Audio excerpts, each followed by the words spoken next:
Recently Tata Motors के Jaguar land rover के sales और एबिट के प्रोजेक्शंस आए हैं, उसके नंबर मार्केट में निकल के आ चुके हैं और चांसेस काफ़ी ज़्यादा है कि अभी तक आपको ये न्यूज़ पता चल गई होगी या फिर ऑलरेडी मैंने वीडियो बना दिया था इंस्टाग्राम पर, तो वो आपने देखा होगा। बाकी इस वीडियो में अपन प्रॉपरली समझेंगे कि भाई टाटा मोटर्स के साथ में बुरा क्या हो रहा है, इतना ज़्यादा शेयर क्यों गिरा और कितना आगे पोटेंशियल है कि भाई इन सब चीज़ों से टाटा मोटर रिकवर करेगा।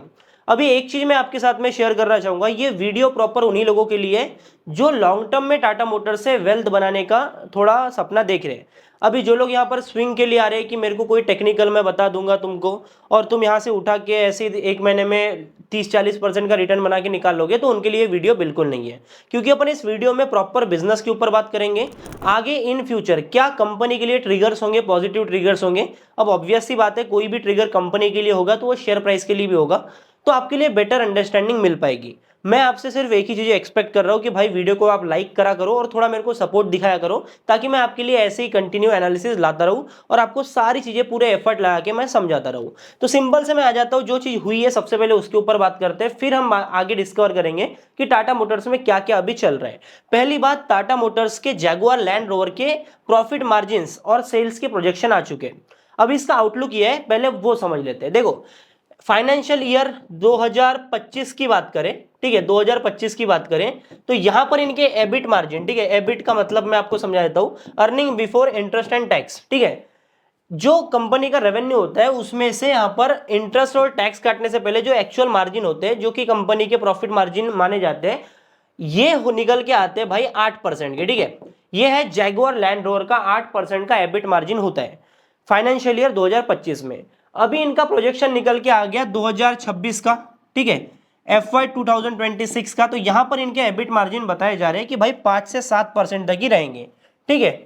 तो अभी दिक्कत क्या आ रही है, एबिट मार्जिन गिरेंगे तो ऑब्वियस सी बात है कंपनी के प्रॉफिट्स भी गिरेंगे, और कंपनी के प्रॉफिट्स गिरेंगे तो इन फ्यूचर कंपनी के स्टॉक में वो इंपैक्ट करेगा। और जैसे कि मार्केट फॉरवर्ड लुकिंग होता है तो वो प्राइस इन ऑलरेडी स्टॉक में हो चुका है, ठीक है। अभी इसका पहले रीजन समझ लेते हैं कि एबिट मार्जिन गिर क्यों रहे। अभी मैं कोई भी बिजनेस कर रहा हूं, उसकी सेल्स अगर गिर रही है तो कहीं ना कहीं मेरे को अगर सेल को सस्टेन करना है तो मेरे को कॉस्ट गिराना पड़ेगा। इसलिए पहले जहां पर ये 8 से 10% का अपना मार्जिन लेके चल रहे थे, वहां पर अभी इनको अपना मार्जिन को काटना पड़ रहा है और ये लेके आएंगे 5 से 7% पर। देखो, किसी भी बिजनेस में अगर कोई कंपनी मोनोपोली होती है ना, मतलब उसका कोई कंपटीटर ही नहीं होता, तो भाई मन मर्जी तुम चार्ज कर सकते हो। मेरा प्रोडक्ट बन रहा है 50 रुपए में, मेरा अगर कोई कंपटीटर ही नहीं तो मैं 100 रुपए में भी चार्ज कर सकता हूँ। पर अगर कोई कंपटीटर आ जाता है तो वहां पर कंपिटेटिव प्राइसिंग आ जाती है, और अगर आपका कंपटीटर सेम प्राइस में या फिर आपसे भी कम प्राइस में अगर बढ़िया माल दे रहा है तो आपकी सेल्स डेफिनेटली डाउन होगी। उसके बाद हमें क्या करना होता है, अपने प्रोडक्ट की कॉस्ट कम करके उसको वैल्यू फॉर मनी बनाना होता है, जिससे कि अपन अपनी सेल्स को सस्टेन कर पाए, ठीक है। तो यही चीजें यहां पर देखने को मिल रही है। अभी दिक्कत कहां से मिल रही है मैं आपको बताता हूं। इनको चाइना में प्रीमियम व्हीकल मार्केट में ना काफी ज्यादा चैलेंजेस मिल रहे हैं। मतलब BYD गाड़ी तगड़ी बना रही है भाई। देखो, चाइना में लो कॉस्ट मैन्युफैक्चरिंग होती है, चाइना में काफी चीप मैन्युफैक्चरिंग होती है, सस्ते में माल बनता है, इसी वजह से BYD से इनको काफी ज्यादा कंपटीशन मिल रहा है। अभी किसी को अगर BYD बढ़िया क्वालिटी दे रहा है कम पैसे में तो वो BYD खरीदेगा ना। तो यही चीज यहाँ पर चल रही है, इसकी वजह से इनको काफी ज्यादा दिक्कतों का सामना करना पड़ रहा है। दूसरी चीज जो यहाँ पर दिक्कत दे रही थी वो है भाई यूएस टैरिफ, ठीक है। अभी यूएस टैरिफ में भी यहाँ पर चीजें सर्टन नहीं है, यहाँ पर भी अनसर्टेनिटी है, पूरी क्लियरिटी आने को है। बाकी मैं एक पॉजिटिव चीज की बात करूं तो यहां पर निकल के आ रही है, जो यूके इंडिया की ट्रेड डील हुई है, यहां पर काफी बढ़िया जैगुआर लैंड रोवर के लिए चीजें देखने को मिल रही है। पर अगर देखो, ये ट्रेड डील तो हुई, पर अगर इसके पहले सारी चीजें बढ़िया रहती, सेल्स ग्रोथ सस्टेन करती, एबिट बढ़िया रहते, तो यही न्यूज बहुत बड़ी पॉजिटिव न्यूज इसके लिए निकल के आती और इसके बाद में शेयर इसका रॉकेट भी होता। पहले हम ये समझते हैं यूके इंडिया की ट्रेड डील में होगा क्या। पहले जहां पर जैगुआर लैंड रोवर पे यहां पर 27% का टैरिफ लग रहा था, अभी यूके इंडिया ट्रेड डील के बाद में ये फ्लैट 10% का लगेगा। मतलब टैरिफ कम हो गया तो कंपनी की प्रॉफिटेबिलिटी जो गाड़ी की कॉस्ट है वो कम हो जाएगी, जिसके कारण और भी ज्यादा वैल्यू फॉर मनी प्रोडक्ट रहेगा, ठीक है। तो ये चीजें यहाँ पर पॉजिटिव निकल के आ रही है, नहीं तो भाई अभी और भी ज्यादा बैंड बजी होती, ठीक है। बाकी मूडी की अपन वो देखते हैं, मूडी ने इनको इनकी क्रेडिट रेटिंग जो है ना वो बढ़ा दी है, ठीक है। तो इससे एक पॉजिटिविटी आती है स्टॉक के लिए, पर वो इतनी भी अच्छी नहीं है जिससे कि यहां पर इस चीज को अनदेखा कर कर स्टॉक मार्केट में भाग पाए। अभी अपन आते हैं टाटा मोटर्स के पीयर कंपैरिजन के ऊपर, और इस चीज को समझने के बाद में तुम्हारा थॉट प्रोसेस जो है ना वो क्लियर हो जाएगा। मतलब अभी तक तुम किसी भी इंडस्ट्री को पकड़ते थे और उसकी कंपनी का प्राइस टू अर्निंग रेशियो देखकर उसके वैल्यूएशन का अंदाजा लगाते थे, पर ऐसा नहीं होता है, ठीक है। एक्चुअल में ऐसा नहीं होता है, ये चीजें आपको ये समझा देगा, ठीक है। तो इसके लिए सबसे पहले अपन आते हैं scanex.trade की वेबसाइट पर, जहां पर अपने को पूरा बढ़िया डेटा यहां पर देखने को मिल रहा है पीयर कंपैरिजन का, और जहां पर मैं अपने स्टॉक्स को, किसी भी कंपनी को जो है वो एनालाइज करता हूं, ठीक है। तो आप जा सकते हो, सिंपल से किसी भी स्टॉक को एनालाइज करना है scanex.trade सर्च करो और बढ़िया यहां पर अपनी एनालिसिस तुम कर सकते हो, ठीक है। तो अभी पीयर कंपैरिजन में मैं ज्यादा कुछ बोलूंगा नहीं, यहां पर ये सारा बिजनेस है, ठीक है, ऑटोमोबाइल का। अभी एक चीज मैं आपके लिए क्लियर करना चाहूंगा, इसको समझने से पहले, टाटा मोटर्स का एक ही बिजनेस नहीं है, टाटा मोटर्स के दो बिजनेस है। पहला है भाई टाटा कमर्शियल व्हीकल्स, ठीक है, और दूसरा है Tata passenger vehicles. Commercial vehicle segment में मैं सिर्फ जैगुआर लैंड रोवर लेता हूं, तो इसका बिजनेस आता है ओवरऑल रेवेन्यू का 71%। वहीं पर जो बचा हुआ 29% है ना, इसमें टाटा मोटर्स का बिजनेस आता है, टाटा कमर्शियल व्हीकल्स, और जो बचे हुए पैसेंजर व्हीकल्स है, जैसे टाटा टियागो हो गया, नेक्सन हो गया, टाटा हैरियर हो गया, ठीक है। तो ये सारे other commercial other passenger vehicles, ठीक है। तो ये चीज है, मतलब मेजॉरिटी ऑफ द रेवेन्यू जो आता है, बिजनेस जो आता है, धंधा जो बनता है, वो फ्लैगशिप सेगमेंट से बनता है, क्योंकि रेवेन्यू काफी ज्यादा बढ़ जाता है, क्योंकि एक ही गाड़ी करोड़ों में बिकती है या फिर लाखों में बिकती है, ज्यादा अमाउंट में बिकती है, तो रेवेन्यू में ज्यादा कंट्रीब्यूशन होता है। तो 71% वाले बिजनेस पे अगर इंपैक्ट पड़ेगा तो डायरेक्टली वो चीज हमको कंपनी के ओवरऑल बैलेंस शीट में रिफ्लेक्ट होगी, ठीक है। तो यही चीज टाटा मोटर्स के साथ में हुई है। पिछले एक साल में लगभग 40% तक स्टॉक प्राइस में गिरावट देखने को मिली है। एक टाइम पर शेयर 1100 रुपए का था, अभी 600 रुपए का है, ठीक है। तो ये चीजें हुई है, ठीक है। अभी इसका उपाय भी इन्वेस्टर्स ने निकाल दिया है, तो इसको अपन आगे डिस्कस करेंगे। अभी मैं आता हूं पीयर कंपैरिजन के ऊपर। सबसे पहले तुम मार्केट कैप में देखो, सबसे ज्यादा मार्केट कैपिटलाइजेशन किसका है? मारुति का। क्या सेल्स मारुति की सबसे ज्यादा है? नहीं।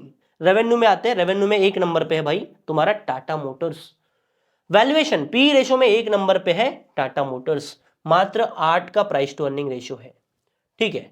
मार्केट कैप टू सेल्स का रेशियो भी बाकी कंपनी से काफी ज्यादा कम है। देखो मारुति सुजुकी का रेवेन्यू तुम देखो, इससे 1/3 है, 1/3 क्या है, 1/4 है, लगभग 1/3 मैं मान के चलता हूं। फिर भी इसका मार्केट कैपिटलाइजेशन, मार्केट इसको वैल्यूएशन मारुति सुजुकी को ज्यादा दे रहा है। इसका पीछे का एक ही रीजन है, अभी तक क्या हुआ वो चीजें ये डेटा रिफ्लेक्ट करता है, पर जो मार्केट वैल्यूएशन देता है ना, वो आगे क्या होगा उस पे देता है। समझ रहे हो? आगे क्या हो सकता है, पोटेंशियल चीजें क्या है कि जैगुआर लैंड रोवर की और भी ज्यादा वाट लग सकती है।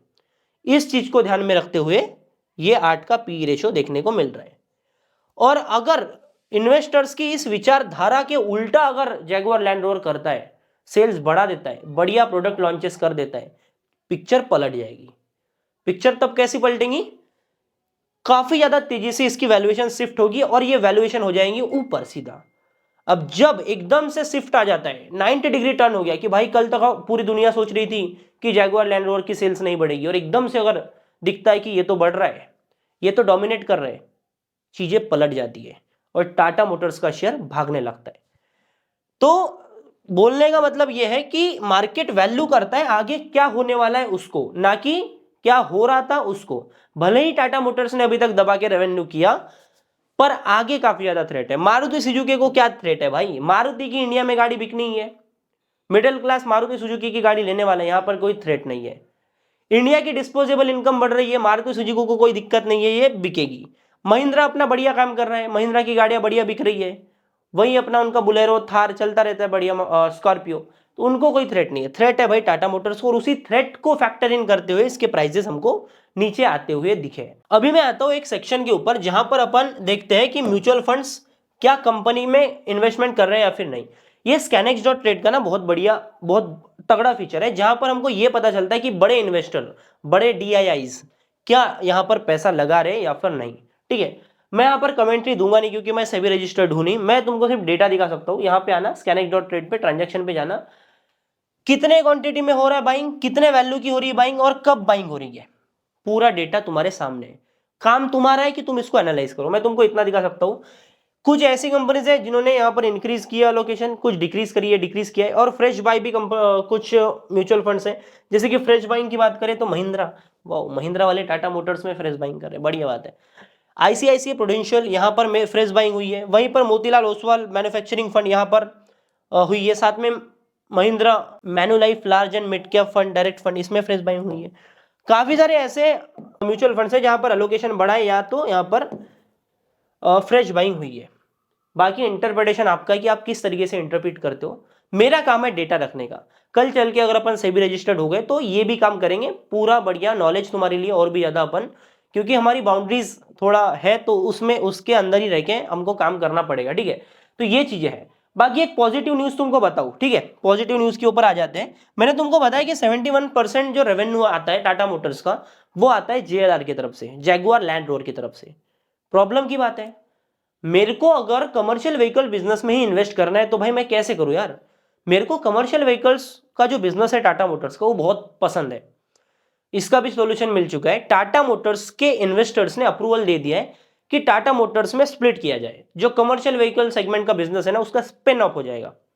अब कैसे होगा मैं आपको बताता हूं। अगर मेरे पास में टाटा मोटर्स का एक शेयर है तो मेरे को एक मिलेगा टाटा कमर्शियल व्हीकल्स का शेयर, एक मिलेगा टाटा पैसेंजर व्हीकल्स का शेयर। पैसेंजर व्हीकल्स में वही है, बाकी Nexon, Tiago, Jaguar land rover सारी गाड़ी है, और यहाँ पर डिफेंस व्हीकल है टाटा मोटर्स की, और साथ में बस हो गया, ट्रक्स हो गया, वो मिनी ट्रक हो गया, और जो भी चीज़ें होती है मेटाडो वगैरह, ये सब चीज़ें यहाँ पर टाटा कमर्शियल व्हीकल्स में आती है। तो इस तरीके से चीज़ें चलेगी। और मैं तो भाई मैं बोल नहीं रहा हूँ कि शिफ्ट करूंगा, पर अगर इन केस मेरे को लगता है कि भाई पैसेंजर व्हीकल्स का बिजनेस बहुत थकित चल रहा है, कोई मजा नहीं इसमें, तो यहाँ से उठाओ पूरा अमाउंट, इधर डाल दो, काम खत्म। कमर्शियल व्हीकल सेगमेंट ऐसे भी डिमांड आ ही रही है डिफेंस की, टाटा पे भरोसा है, ठीक है, टाटा का खुद का स्टील है, बढ़िया क्वालिटी प्रोडक्ट बनते। तो ये चीजें यहाँ पर अभी तक चल रही है। बाकी आई होप जितना चीज मैंने आपको बताया उसमें काफी सारी चीजें आपको समझ जाना चाहिए। मैं ऐसा एक इन्फ्लुएंसर तो हूं नहीं कि आपको मैं बोल दूं कि भाई खरीद लो बेच दो, ऐसा कुछ नहीं है। बाकी आप अपना डिसीजन बनाओ, आप अपना समझदारी लगाओ। बाकी कोई डाउट है, रीजनेबल डाउट है, तो कमेंट में जाके पूछो, मैं डेफिनेटली यहाँ पर रिप्लाई करूंगा। वीडियो को लाइक नहीं किया तो लाइक कर लो, और चैनल को सब्सक्राइब करना बिल्कुल मत भूलना, और बेल आइकन को ऑल पे सेट करोगे तो अगले वीडियो की नोटिफिकेशन मिल जाएगी। बाकी आई होप आपको वीडियो बढ़िया लगी होगी। आपसे मिलता हूं मैं अगले नए वीडियो में। बाकी हमारे इंस्टाग्राम चैनल को भी फॉलो कर सकते हो, जहां पर आपको मार्केट की लेटेस्ट अपडेट सबसे पहले मिल जाती है रील और स्टोरी के माध्यम से। मिलता हूं अगले नए वीडियो में। जय हिंद, जय भारत, बाय बाय।